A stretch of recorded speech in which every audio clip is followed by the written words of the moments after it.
একমাত্র living legend Brian Lara বলেছিলেন যে এবারে টি-20 বিশ্বকাপের সেমিফাইনালে খেলবে আফগানিস্তান এবং রশিদ খান, মোহাম্মদ নবীরা সেটা করে দেখিয়েছেন।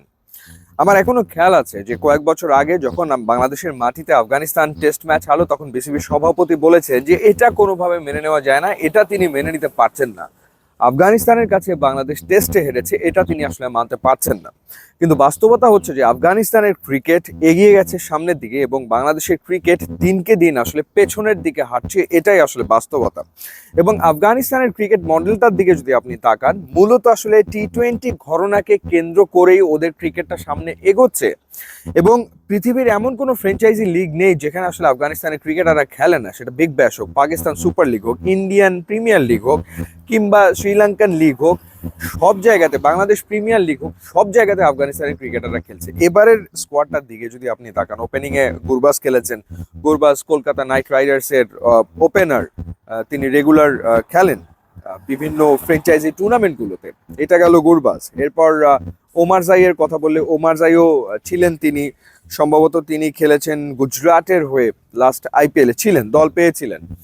কিংবা মোহাম্মদ নবীর কথা যদি বলি, ওয়েল এক্সপিরিয়েন্স ক্রিকেটার, সবগুলো ফ্র্যাঞ্চাইজি লিগে খেলেছেন। সবশেষে আইপিএলে মুম্বাই ইন্ডিয়ান্সের টিমেও আসলে তিনি ছিলেন। রাশিদ খান গুজরাট টাইটান্সে খেলছেন।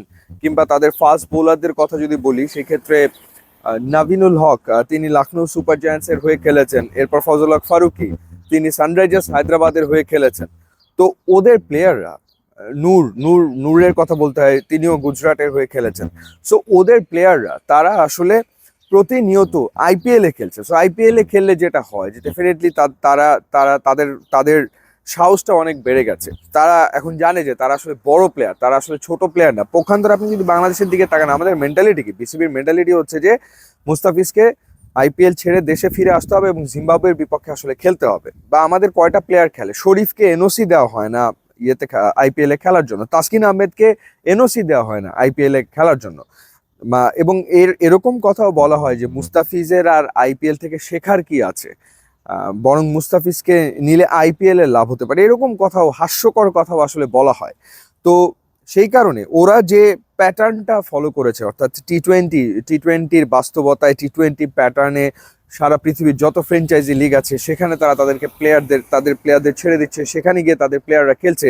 যার কারণে শুধুমাত্র এই ফরম্যাটে না, তারা ওয়ানডেতেও আসলে লাভবান হচ্ছে। লাস্ট ওয়ানডে ওয়ার্ল্ড কাপের সেমিফাইনালে তারা খেলার অবস্থা তৈরি করে ফেলেছিল যদি অস্ট্রেলিয়ার কাছে তারা ওই ম্যাচ হারতো, কিন্তু এবার তারা ঠিকই সেমিফাইনালে জায়গা করে নিয়েছে।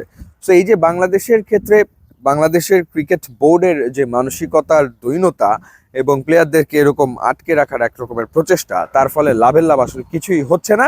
এবং সেই কারণে আফগানিস্তান এগিয়ে যাচ্ছে এবং বাংলাদেশ পিছিয়ে পড়ছে। টি-20 ওয়ার্ল্ড কাপ চলছে, আপনি নিশ্চয়ই খেলা দেখছেন, সেমিফাইনাল, ফাইনাল নিশ্চয়ই উপভোগ করবেন। খেতে খেতে খেলা দেখার মজাই অন্যরকম, আপনার খাবারের স্বাদ অনেক গুণ বাড়িয়ে দেবে রুচি সস অ্যান্ড কেচাপ। সেক্ষেত্রে টমেটো সস, টমেটো কেচাপ, রসুনের সস, লাল মরিচের সস আপনার খাবারের স্বাদ বাড়িয়ে দেবে বহুগুণ। ইউটিউব, ইনস্টাগ্রাম লিঙ্ক দেওয়া আছে, আপনার যোগ দিলে খুবই খুশি হবে। And thanks for watching.